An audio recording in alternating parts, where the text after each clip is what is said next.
do have some news. We do? A little bit. Okay, good.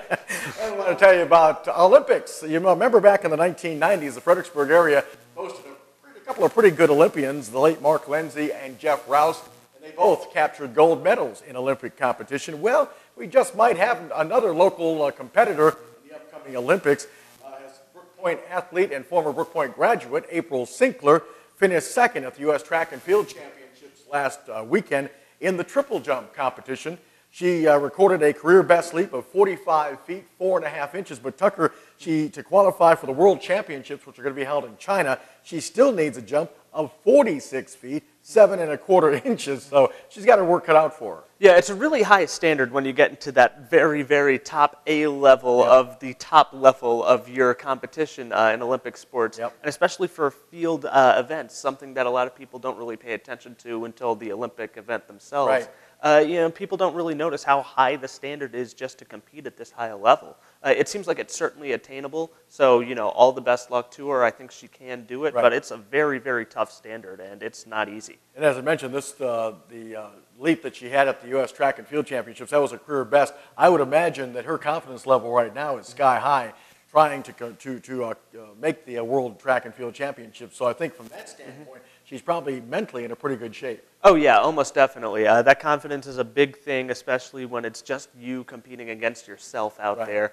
And I think that's what's going to help push her forward a little bit and help her achieve her goals. Yeah, she competed, by the way, in college at Clemson University. She went on a scholarship to Clemson University, so obviously, that's a terrific track and field program at the college ranks. So, she's obviously pretty good. Yeah, you get to Clemson, you get to the ACC, really, for any of these sports. You're pretty well trained. You kind of know what you're doing by this point, and I think she got the right coaching while she was at Clemson. Right. So it would be see what happens. Great to see another local product competing in the Olympics. Oh, definitely. It should happen. Because I remember when Mark Lindsay, the late Mark Lindsay, and Jeff Rouse were competing, this area was really going nuts, watching every move they made. Of course, Lindsay was a diver. Rouse competed in several events. And again, he finally found gold. I believe it was in the Atlanta Olympics, if I'm not mistaken. But this whole area really got behind him, and it was really fun to watch this area just cheer them on.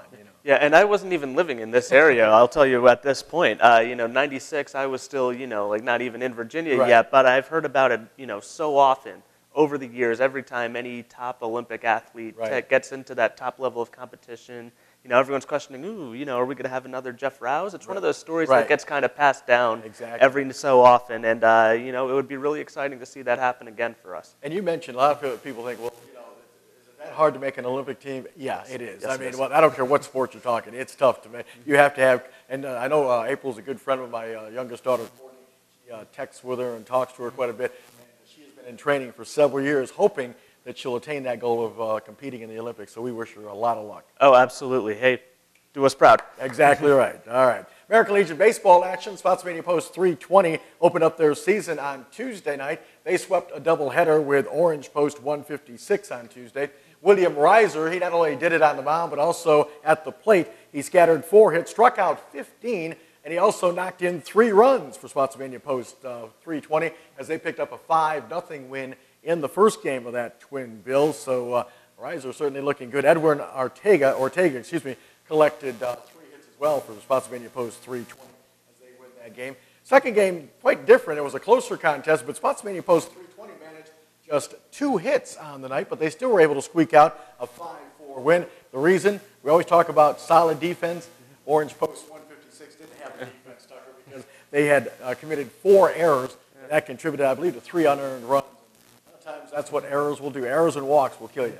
And, I'm reminded of 25 years ago yesterday was the great Andy Hawkins pitching his no-hitter and losing because he gave up 4 runs. So it's not always the hits that add up. It's those errors, it's those walks, it's those misplays on the base paths and in fielding and in throwing situations. And those things add up to a baseball team. And if you collect enough of them, you might end up losing the game.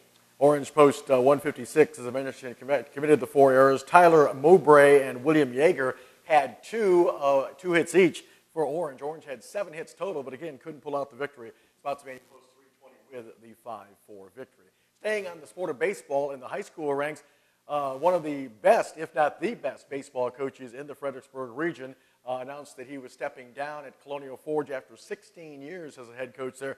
Talking about Sean Zackelheide, I know you had a chance to cover Colonial Forge, I believe, this year. You know, you think of Sean Zackelheide, you think of Craig Lopez, you think of Labruciano over at North Stafford.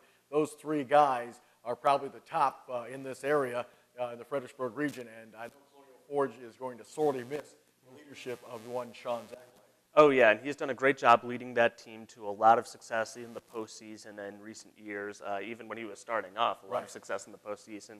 He's been there for as long as I can remember at Colonial Forge. He's done a great job with them so far, and I heard that he was stepping down for family reasons, spend more time with his kids, and so obviously he must be excited, even as the Colonial Forge baseball program, probably a little disappointed that he is leaving, but I'm sure they understand. One impressive statistic for Sean Zackelheide, a strong believer in academics. 101 players went through his program. 100 went on to the next level. Not to play baseball. Some of them did obviously go on to play baseball, but he made sure they qualified for college. 100 out of 101. That's a pretty darn good percentage right there. Oh, definitely. And, you know, there's so many different ways you can be impressed with Zackelheide's program at Colonial Forge, and just one of many is the way that he really just wanted the best for his kids year after year, made sure that they were going to be successful no matter what they did, and he did his best to make sure that every single person that went through his program got the best results. A lot of coaches say they really care about the kids with their academic standards. Sean Zackelheide certainly backed it with those kind of numbers. And so good luck to Sean in his semi-retirement, I guess I'll put it. His daughter, I believe, is going to play soccer at Portland. She's a freshman coming up this coming year, school year, so he wants to see her play. And I think his son is playing some baseball as well, so he wanted to spend some more time. Hey, 16 years, pretty good record, pretty good success. He deserves to take a little break. Yeah, I'd say so. And if you're spending more time with your family, it's really hard to criticize any decision in that way. But I think we would do a lot better if we had more people coaching like Sean Zackelheide. And unlike pro athletes who retire and say they want to spend more time with their family and usually don't, Zackelheide will spend some more time with his family, I guarantee you. And you know, the one thing about this was years ago when Rick Holcomb was the coach at Cortland and he stepped down, I thought that Zackelheide would be in line for that job. I'm not sure if he apparently he liked Colonial Forge. Well, yeah, I mean, and if you've seen the quality of athletes that Colonial Forge brings in, no matter the sport, year after year, why would you leave? Right, exactly right. All right, we're going to take a break on this edition of the Sports Blitz here on CBTV. Coming up, the Virginia State Golf Association's amateur championships were held. We had a local golfer involved. We'll tell you how they did. And James Monroe has a new girls varsity basketball coach. We'll let you know who that is. All that and more on this edition of the Sports Blitz. Stay with us.